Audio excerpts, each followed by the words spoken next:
வணக்கம் நண்பர்களே, சிட்ரா tax YouTube channel சார்பாக உங்களை அன்புடன் அழைக்கிறோம். நண்பர்களே, இப்போ நம்ம தமிழ்நாட்டில் எலெக்ஷன், அதாவது பிரச்சாரம் போய்கிட்டு இருக்கு. ஓட்டு போடுறது வந்து ஏப்ரல் 23 ஓட்டு போடணும். ஸோ பல தலைவர்கள் பலவிதமாக பேசிக்கிட்டு இருக்காங்க. எந்த தலைவர் நம்ம குறிப்பிட்டு பேச போகிறது கிடையாது, நம்ம கட்சி சார்பாக பேச போகிறது கிடையாது. எப்படிப்பட்ட தலைவர் வந்து தமிழ்நாட்டுக்கு தேவை, அதை பற்றி நம்ம பார்க்க போகிறோம். முக்கியமாக நம்ம தமிழ்நாட்டுக்கு உக்ரைன் அதிபர் சுலன்ஸ்கி மாதிரியோ, அமெரிக்கன் அதிபர் ட்ரம்ப் மாதிரியோ தலைவர்கள் வேண்டாம். ஏன் அப்படின்னா, இந்த சுலன்ஸ்கி என்ன அப்படின்னா, இவர் வந்து எப்படி வந்தார் அது பார்ப்போம். 2018 வரைக்கும் ஒரு தொடரில் நடித்தார். அந்த தொடர் வந்து நல்ல சக்ஸஸ் ஆனவனை மக்கள்கிட்ட நிறையா போய் சென்றுச்சு. ஸோ இவர் என்ன எப்படி நடித்தார்னாக்க, ஒரு நாட்டின் அதிபராக நடித்தார். நான் நாட்டுக்கு அதிபராக வந்தேனாக்கா அந்த நாடு வந்து செல்வ செழிப்பாக அமைதியாக இருக்கும் அப்படின்னு சொல்லி தான் ஒரு தொடரில் நடித்து 2018 அந்த தொடர் முடிஞ்சது. 2019 ஒரு கட்சி ஆரம்பிக்கிறாரு. 2019 போட்டிடுறாரு. அவருக்கு 73.2% ஓட்டு விழுகுது. உடனே அதிபராகிறார். என்னாச்சு அந்த நாடு அப்படின்னா, 2019 அதிபராகிறாரு. அதிபர் ஆனவனே என்ன, இந்த உக்ரைன் நாடு வந்து ஆல்ரெடி வந்து USSR ரஷ்யாவோட சேர்ந்து ஒரே நாடாக இருந்தது.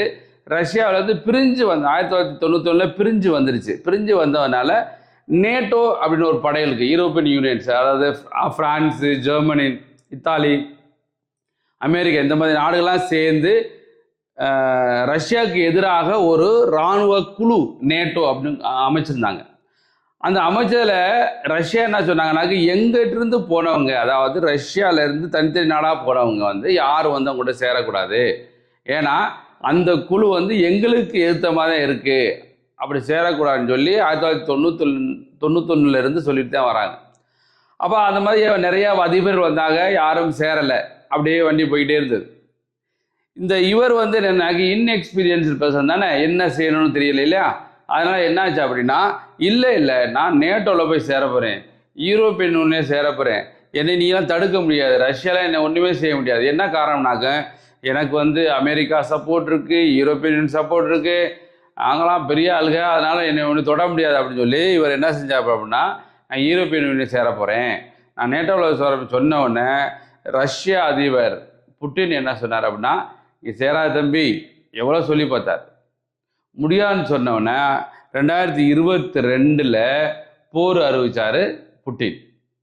போர் அறிவித்ததுலேருந்து அந்த 2022க்கு முன்னாடி உக்ரைன் எப்படி இருந்துச்சுன்னா, அவ்வளோ செல்வ செழிப்பா, அந்த கண்ட்ரி அவ்வளோ அழகான கண்ட்ரி, அப்படியே அமைதியாக, அது பச்சை பசேர்ந்து அவ்வளோ மக்கள்லாம் நல்ல ஒரு முன்னேற்றமான மக்கள். நம்ம இந்தியாவிலேருந்து MBBS, அதாவது டாக்டர் படிக்கிறதுக்கெலாம் இங்கே நிறைய பேர் போவாங்க உக்ரைனுக்கு. அந்த மாதிரி ஒரு நல்ல பிளேஸாக இருந்ததை, அவ்வளோ செல்வ செழிப்பாக இருந்ததை இந்த ஆள் வந்து என்ன பண்ணாப்புல, சண்டை ஓட்டு விட்டு அது மேலே சண்டை இன்னமும் நடந்துக்குது. 2022 ஸ்டார்ட் பண்ண சண்டை 2026 இப்போ நடந்துக்கிட்டு, 4 வருஷமாக சண்டை நடந்துக்கிட்டு இருக்கு. அதில் ஒரு 20-25% உக்ரைனோட பகுதியை வந்து ரஷ்யா பிடிச்சிட்டாங்க. அவர் என்ன எதுக்கு எடுத்தாலும் அமெரிக்கா போயிடுவாப்புல, போய் ஐயா எங்களுக்கு உதவி பண்ணுங்க. அதுக்கடுத்து என்ன செய்வாப்புல, யூரோப்பியன் யூனியன் போய் ஐயா எங்களுக்கு உதவி பண்ணுங்க. இப்படி ஒவ்வொரு கண்ட்ரிஸ்லாம் கேட்டு தன்னுடைய நாட்டைவே அழித்த நபர் தான் இவர். ஏகப்பட்ட வீரர்கள் இறந்துட்டாங்க. அங்கேருந்த மக்களை வெளிநாட்டுக்கு நிறைய பேர் ஓடி போயிட்டாங்க. அங்கே இப்போ இருக்க மக்கள் என்ன செய்கிறாங்க, அடிக்கடி இந்த ஏவுகணை விழுகிறதுனால போய் அண்டர் கிரவுண்டில் போய் இருந்துக்கிறாங்க. சின்ன சின்ன பிள்ளைகளுக்கு எதுவும் கிடைக்க மாட்டுது, பால் அது எதுவுமே கிடைக்க மாட்டுது. இப்போ செத்து செத்து இருக்காங்க அந்த நாட்டு மக்கள். அங்கே ஒரு பாதுகாப்பு இன்மை சுத்தமாக கிடையாது. அங்கே இராணுவ வீரர்கள் நிறைய பேர் இறந்ததுனால கம்பல் பண்ணி இருக்க, அதாவது அந்த ஒரு 25 வயசு 30 வயசு 50 வயசு 60 வயசு உள்ள ஆண்களை கம்பல் பண்ணி இராணுவத்துக்கு அனுப்பி இமீடியட்டாக வந்து சாகடிச்சிடுது. அந்த மாதிரி வேலையை செஞ்சுக்கிறாப்புல. அதனால் இந்த மாதிரி தலைவர் நம்மளுக்கு வேண்டாம். ரைட். அடுத்து இதுவரை என்னன்னாக்க ட்ரம்ப்னாக்கா அவர் ஆல்ரெடி கோடீஸ்வரன் தான், பயங்கரமான கோடீஸ்வரன். இவர் வந்து ஆல்ரெடி ஒரு பீரியட் 4 வருஷம் இருந்துட்டு போயிட்டாப்புல. இப்போ வந்து ஜெயிச்சுட்டு இவர் ஒரு ஈகோ, தான் செய்கிறது ரைட்டு தானேன்னு தெரியாது, ஆனால் தான் சொல்கிறது அடுத்தவன் கேட்கணும். இவருடைய இது தான், தான் சொல்கிறது அடுத்தவொடனே கேட்டே ஆகணும். மக்களுக்கு நல்லதா கெட்டதான்னு எதுவுமே தெரியாது, தான் சொல்கிறத கேட்கணும். இப்படி ஒவ்வொரு அந்த நாட்டில் உள்ள மக்கள்கிட்ட சொன்னாலும் பரவாயில்ல, வேற நாட்டு தலைவர்களை போய் ஏய் நான் சொல்கிறது கேளு அப்படின்றது. கேட்கலன்னு வச்சுக்கவே உடனே உனக்கு டேக்ஸ் 50%, 70%, 100%க்கு போடுறது. அதே மாதிரி தான் வெனிசுலா நாடு வந்து அமெரிக்கா பக்கத்து நாடு. அந்த நாட்டில் அந்த ஆயில் இருக்கு இல்லையா, க்ரூட் ஆயில், தங்கம், இதெல்லாம் நிறைய கிடைக்கக்கூடியதான் அந்த நாடு, வெனிசுலா நாடு. அந்த நாட்டில் போய் நீ வந்து அங்கேருந்து அமெரிக்காவுக்கு நீ போதையெல்லாம் அனுப்புகிற, அதனால் நான் என்ன செய்கிறேன் அப்படின்னா, நீ இந்த நாடை வந்து நீ அனுப்புகிற, அதை ரெஸ்ட்ரிக்ட் பண்ணலாம், உன்னை பிடிச்சிருவேன் அப்படின்னு சொல்லி நல்லா மிரட்டி கடைசியில் அவன் இந்த பிரசிடெண்ட்டவே நைட்டோட நைட்டாக கைது பண்ணி அமெரிக்கா சிறையில் போட்டுட்டு, இப்போ பேருக்கு அங்கே ஒரு பிரசிடெண்ட், அந்த வெனிசுலா நாட்டில் ஒரு அம்மா பிரசிடெண்ட்டாக இருக்குது. அந்த பிரசிடெண்ட் எடுத்துக்கிட்டு இங்கே போய் அமெரிக்கா கம்பெனிஸ்லாம் அங்கே போய் அந்த எண்ணெய் வளத்தை பூரா அந்த கவர் பண்ணிட்டாங்க, பிடிச்சிட்டாங்க. பிடிச்சி என்னதுன்னா இப்போ இங்கே இருக்க எண்ணெய் வளம் பூரா அமெரிக்காவுக்கு போகுது, தங்கம் இங்கேருந்து அமெரிக்காவுக்கு போகுது. புரிஞ்சதா? இந்த மாதிரி அடுத்தவன் சொத்தை எப்படி வந்து நம்ம வந்து கொள்ளையடிக்கலாம் என்றது இவருடைய செயலே அப்படித்தான். அடுத்தவன் நாட்டில் இருந்து எப்படி கொள்ளையடிச்சு போகிறது, கொள்ளையடிச்சு அங்கே கொண்டு போயிடுது. அதே மாதிரி நிறையா கம்பெனிஸில் வந்து இவங்களோட சொந்தக்காரங்க சேல்ஸ் நிறையா இருக்குது. அப்புறம் வந்து அங்கே அவங்க குடும்பங்கள் சொந்தக்காரங்களை இவங்க பூரா என்ன செய்கிறானாக்க நிறையா கம்பெனியில் ஷேர்ஸ் வாங்கி லீகலாக நிறையா நடந்துக்கிட்டு இருக்கு. லீகலாக பிஸ்னஸ் நடந்துருக்கு, இல்லீகலாக நிறையா ஷேர்ஸ் வாங்கி ஏகப்பட்ட சொத்தை சேர்த்துட்டாங்க அப்படின்னு சொல்லி அமெரிக்காவுடைய உள்ள பெரிய பெரிய தலைவர்களே சொல்கிறாங்க.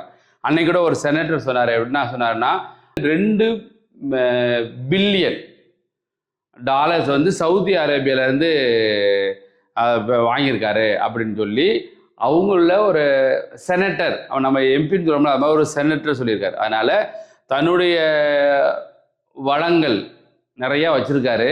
அதே நேரத்தில் வெளி நாட்டு வளங்களை பூரா கொள்ளையடிச்சு கொண்டு போய் தன் நாட்டுக்காகவும் தன் குடும்பத்துக்காகவும் கொண்டு போகிறத இந்த ட்ரம்ப்பு. அதனால் நம்ம தமிழ்நாட்டுக்கு ஒரு நல்ல தலைவர் வேணும் அப்படின்னு நீங்கள் நினச்சிங்க அப்படின்னா, எந்த ஒரு சாதி வேறுபாடு இல்லாமல், எந்த ஒரு ஜாதி வேறுபாடு இல்லாமல், எந்த ஒரு மத வேறுபாடு இல்லாமல் எல்லா மக்களும் ஒன்று தான், யாருக்கும் எந்த ஒரு வேறுபாட்டையும் கொடுக்காம இருக்கக்கூடிய ஒரு தலைவராக நீங்கள் தேர்ந்தெடுக்கணும். தமிழ்நாட்டு மக்களாகிய நீங்கள் இப்போ நிறைய பேர் என்ன சொல்கிறானாக்க, நிறையா பணம் புழங்குது, பல கட்சிகள் வந்து பணம் கொடுக்குறாங்க, அண்டா கொடுக்குறாங்க, இங்கே வேற என்னென்னமோ பொருள் கொடுக்குறாங்க, இந்த மாதிரி நிறைய சொல்கிறாங்க. இதற்கெல்லாம் நீங்கள் என்ன செய்யக்கூடாது, ஓட்டு போட்டுறக்கூடாது. இன்னொரு என்ன முக்கியமாக நடந்துக்கிட்டு இருக்குன்னா, ஜாதி அரசியல் நிறையா நடந்துகிட்டு இருக்கு. எப்படி நடந்துக்கிட்டு இருக்குன்னா, ஒரு தொகுதியில் வந்து ஒரு ஜாதி வேட்பாளரை போட்டாச்சுனாக்க அங்கே என்ன பண்ணுறாங்க, அந்த ஜாதியில் உள்ள முக்கியமான தலைவர்களை பூரா போய் பிடிச்சி இது நம்ம ஜாதிப்பா, இந்த வேட்பாளர் நம்ம ஜாதி, இவர் செய்தாருனாக்க நம்ம ஜாதிக்கு நல்லது நடக்கும், புரிஞ்சதா, நம்ம ஜாதி இன்னும் பெருசாயிரும் அப்படின்னு சொல்லி ஜாதியை சொல்லி, புரிஞ்சதா, சாதியை சொல்லி நிறையா பேர் வந்து ஓட்டு போடுங்க அப்படின்னு சொல்கிறாங்க. அதற்காக ஓட்டு போட்டுறாங்க. ஓட்டு இந்த மாதிரி காசுக்காகவோ அல்லது ஒரு பொருளுக்காகவோ சாதி சொல்லியோ ஓட்டு கேட்டால், எந்த சூழ்நிலை மதத்தை சொல்லியோ ஓட்டு கேட்டால் யாரும் எந்த சொல்லியும் ஓட்டு போட்டுறாங்க. தன்னுடைய மனச்சாட்சி ஒன்று இருக்கு. ஒவ்வொருவர்களுக்கும் நம்ம என்ன செய்வோம், ஒரு முடியாமல் போயிடுச்சு, ஏதாச்சும் நம்ம டவுன் ஆகிட்டோம் அப்படின்னா கண்டிப்பாக சாமி கும்பிடுவான். சாமி எல்லா பேரும் நல்லா இருக்கணும், நானும் நல்லா இருக்கணும், என்னை காப்பாற்று சாமி அப்படிலாம் சொல்லுவோம் இல்லையா? அப்போது நம்ம ஒரு ஸ்டேஜ் ஆகும்போது கண்டிப்பாக ஒவ்வொருத்தவங்களுக்கும் பிடித்த சாமி. ஏன்னா இப்போ எனக்கு ஒரு சாமி பிடிக்கும், என் நண்பர்கள் ஒரு சாமி பிடிக்கும், இன்னொருத்தர் சாமி பிடிக்கும். ஒவ்வொரு மதத்தினருக்கும் பலவித சாமிகள் பிடிக்கும். அப்போது அவங்கவுங்க சாமியை கண்டிப்பாக கும்பிட்டோமாக்க நம்மளுக்கு நல்லதே நடக்கும். என் குடும்பம் நல்லா இருக்கணும், நான் நல்லா இருக்கணும், இந்த உலகத்தில் இருக்க போகிற நல்லா இருக்கணும், அப்படி தானே சாமி கும்பிட்றோம். அப்போது சாமி இந்த மாதிரி கும்பிடும்போது நீங்கள் என்ன செய்யணும் அப்படின்னா, நீங்கள் ஏதாச்சும் சாதி பேரை சொல்லி ஓட்டு போட்டாலோ, பணத்தை வாங்கி ஓட்டு போட்டாலோ, பொருள் வாங்கி ஓட்டு போட்டாலோ, சாமி கும்பிட்டா அந்த பலன் உங்களுக்கு வருமா? அதனால் தமிழ்நாட்டு மக்களாகிய நீங்கள் என்ன செய்யணும் அப்படின்னா, ஒவ்வொரு தொகுதியிலும் வேட்பாளர்கள் நிறைய பேர் நிற்கிறாங்க, பல கட்சிக்காரங்க நிற்கிறாங்க, பல சாதிக்காரங்க நிற்கிறாங்க, பல மதத்துக்காரங்க நிற்கிறாங்க. அதெல்லாம் பார்க்காதீங்க. சாதி மதம் எதையுமே பார்க்குறாங்க. உங்களுக்கு அந்த தொகுதியில் ஏற்கனவே எம்எல்ஏ இருந்தவங்க நல்லா செஞ்சாங்களா அதை பாருங்க. இப்போ இருக்க எம்எல்ஏக்களில் யாராவது கொஞ்சம் நல்லவராக இருக்கானா பாருங்க. இப்போ நிறைய பேர் சொல்கிறாங்க, ஒரு அன்னைக்கு பேசிக்கிருக்கேன், ஏய் அரசியலில் யாருப்பா நல்லவர், எல்லா பேரும் நல்லவரும் சொல்ல முடியாது இல்லையப்பா அப்படின்னு சொல்கிறாங்க. உண்மைதான். இருந்தாலும் இருக்க வேட்பாளரில் கொஞ்சம் ஒரு சின்ன கொஞ்சம் இவர் பார்க்கும்போது கொஞ்சம் நல்லது பண்ணுவார்ப்பா அப்படின்னு தோணும் இல்லையா? அவருக்கு ஓட்டு போடுங்க. அதனால் சாதி மதம் பணம் பொருள் எதையும் பார்க்காம ஓட்டு போட்டிங்கனாக்க உங்களுக்கு நல்ல தலைவர் கிடைப்பாங்க. யாருக்கு? தமிழ்நாட்டுக்கு ஒரு நல்ல தலைவர் இருப்பாங்க. அந்த நல்ல தலைவர் இந்த தமிழ்நாட்டு மக்களை ஒரு சுபிட்சமாக அமைதியாக எந்த ஒரு கெடுதல் நடக்காம மக்களுக்கு நன்மை செய்யக்கூடிய ஒரு தலைவர். ஏன்னா மக்களுக்கு நல்லது செய்யணும்னாக்க அவர் நல்லது செய்வார் அப்படின்னு நம்மளுக்கு தெரியணும்.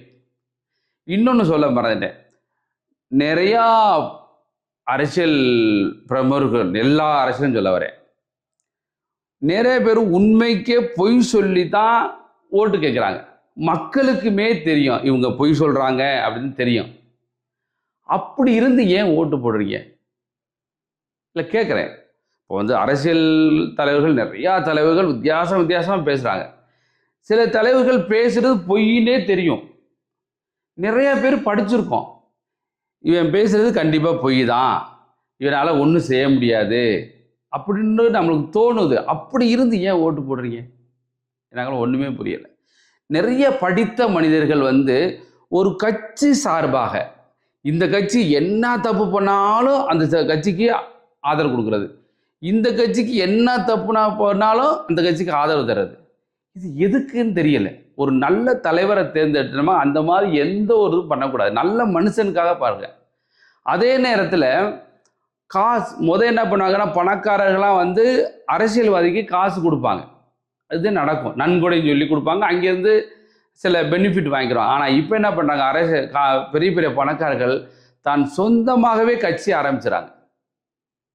அவனுக்கு போய் ஏன்னா 1000 கோடி 500 கோடி கொடுக்கணும், நம்மளே கட்சி ஆரம்பித்து அதில் 2 எம்எல்ஏ 3 எம்எல்ஏ 2 எம்பி அந்த மாதிரி வாங்கிட்டு தன்னுடைய சொத்துக்களை பாதுகாத்துக்கிட்டு இருக்காங்க. எல்லாத்துக்குமே தெரியும். மக்கள் நான் சொல்கிறதுனால உங்களுக்கு தெரிய வேண்டிய அவசியம் கிடையாது. இது எல்லாத்துக்குமே தெரியும், எல்லா மக்களுக்குமே தெரியும். இருந்தாலும் ஏன் இந்த மாதிரி நிறைய கட்சிகள் இருக்காங்களே, ஏன் அந்த மாதிரிலாம் ஓட்டு போகிறீங்க? ஒரு நல்லவர்களாக பாருங்கள். உங்கள் தொகுதியில் உள்ள நல்லவர்கள் இருப்பாங்க இல்லையா, கொஞ்சம் நல்லவர்கள் அப்படி வச்சுக்கங்களேன். சார் யாருமே நல்லவர்கள்னு நீங்கள் சொல்கிறீங்க, அப்போல்லாம் வேணாம், யாராச்சும் ஒரு சின்ன கொஞ்சம் நல்லவங்க, இவங்க செஞ்சால் ஓரளவு செய்வாங்க அப்படின்னு ஒரு இருக்கும் இல்லையா, அவங்களுக்கு ஓட்டு போடுங்க. ஒரு தமிழ்நாடு நல்லா சுபிட்சமாக, அமைதியாக, எந்த ஒரு கெடுதல் இல்லாமல், எந்த ஒரு கெட்ட வழக்கம் இல்லாமல் இருக்கணும், மக்கள்லாம் சுபிட்சமாக அமைதியாக இருக்கணும் விருப்பப்பட்டீங்கன்னாக்க இந்த மாதிரி தலைவர்கள் தமிழ்நாட்டுக்கு வேண்டாம். நல்ல தலைவர் தேடுங்க, நல்ல தலைவரை தேர்ந்தெடுங்க, நல்ல முதலமைச்சராக கொண்டு வாங்க. மக்களுக்கு எந்த சூழ்நிலையும் அமைதியாக இருக்கக்கூடிய சூழ்நிலையை கொண்டு வரக்கூடிய தலைவராக அவர் இருக்கணும். அவங்களுக்கு ஓட்டு போடுங்க. கண்டிப்பாக தமிழ்நாடு சுபிட்சமாக இருக்கும். நன்றி நண்பர்களே. நன்றி, வணக்கம்.